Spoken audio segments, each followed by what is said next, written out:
Ito po ang aming system. Maglalagin po dito yung admin.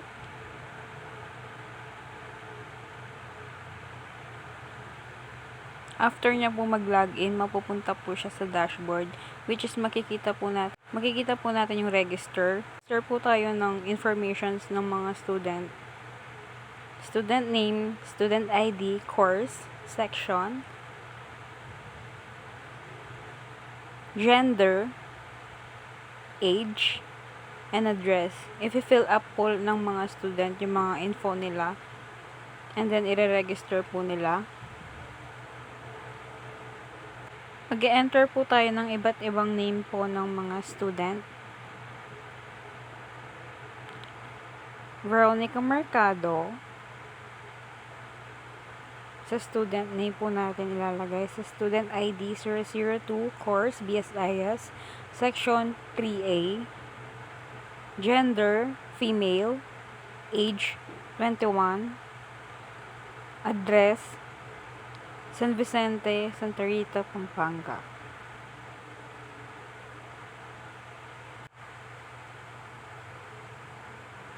And then, i-register po natin para pumasok po siya sa database.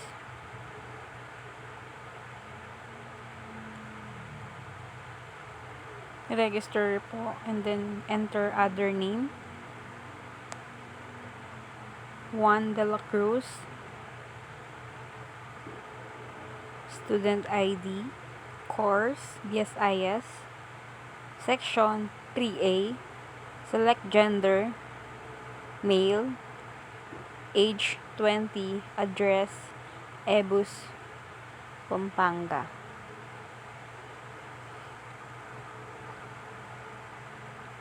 Other name, Luigi Pangan. Student ID 004, course BSIS, section 3A, gender, male, age 20, address, Santa Ana, Pampanga. And then ibaba po. Hello po, ito po. Punta po tayo ngayon sa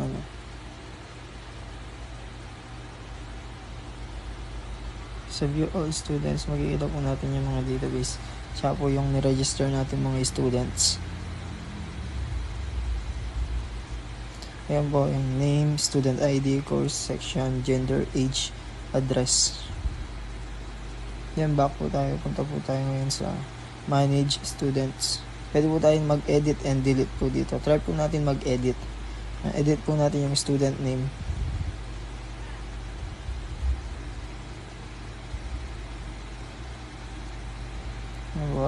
Russell Kenneth Lim. Then update po natin. Then back po tayo nyan. Makikita po natin yung Russell Kenneth Lim. Try naman po natin mag-delete. Delete po natin yung pinakahuli. Yan po. Na-delete na po and then back na po nyan. So, ito po tayo sa view all students. Yan, makikita po natin yung na-edit at nawala po yun, na-delete.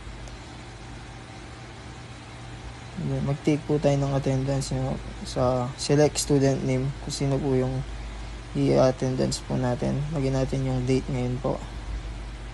Tsaka po yung status niyan po. Kung present, absent, late, or excuse. Tapos submit natin. Lahat po ng student titake attendance po natin.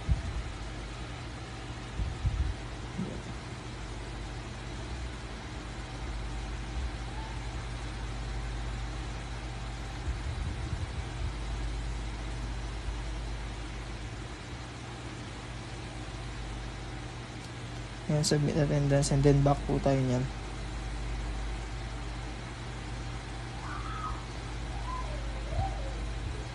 Ito po tayo sa view attendance road. Ayun po yung status, late, present, siya po yung excuse, tsaka attendance date, tsaka student name. And then back na po tayo. Yan lamang po.